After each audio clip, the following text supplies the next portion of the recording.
One of the biggest problems quietly destroying many African marriages abroad today is finances. And this conversation may be uncomfortable, but it needs to happen. Because many couples migrated abroad physically, but never fully adjusted mentally. A lot of women were raised with the belief that the husband is the provider. The man pays the bills. The woman's money is her money, and the husband's money is for everybody. And to be fair, in many African homes, especially back home in Nigeria, that structure often worked. The cost of living was lower, family systems were different. One income could sometimes sustain the household. But abroad, life is completely different. Rent is high, bills are high, childcare is expensive, mental pressure is high, and in many homes, it is almost impossible for one person to carry everything alone comfortably. Yet some couples still enter marriage abroad with back-home expectations that no longer match their reality. So tension starts building quietly. The husband is expected to pay the rent, pay the bills/mortgage, support extended family, fund emergencies, provide allowances, carry financial pressure silently, while the wife's income becomes her personal money. And over time, resentment starts growing, because many husbands begin feeling less like partners and more like financial machines. Now, before people become defensive, this is not saying women should suffer, and this is not saying men should abandon responsibility. But marriage abroad requires partnership more than performance. And another uncomfortable truth? Many Christian women now present this expectation as a strict biblical command, that the man alone must provide financially, no matter the situation. But nowhere in the Bible does it specifically say, only the man must financially provide while the woman keeps her money for herself. Yes, the Bible absolutely speaks about provision. For example, in 1 Timothy chapter 5 verse 8, the Bible criticizes anyone who refuses to provide for their household.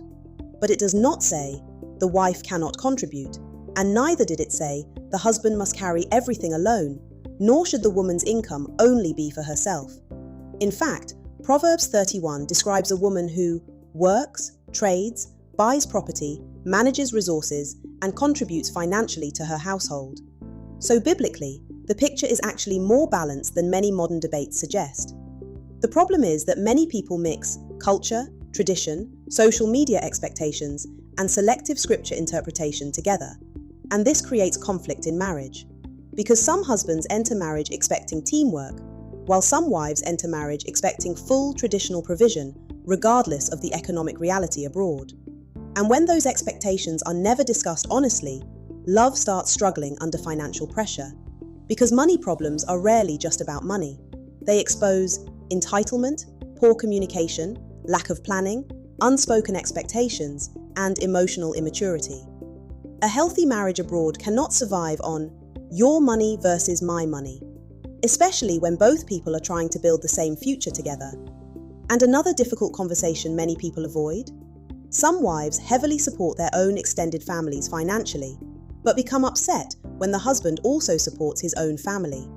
Meanwhile, both people came from families. Both people have responsibilities. Both people have people depending on them. So fairness, balance, communication, and wisdom become extremely important.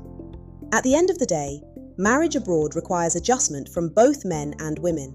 Not pride, not entitlement, not competition, but partnership.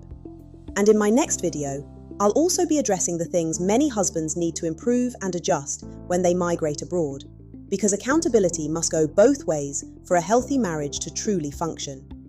I'd genuinely love to hear your thoughts on this, so feel free to share your views in the comment section below.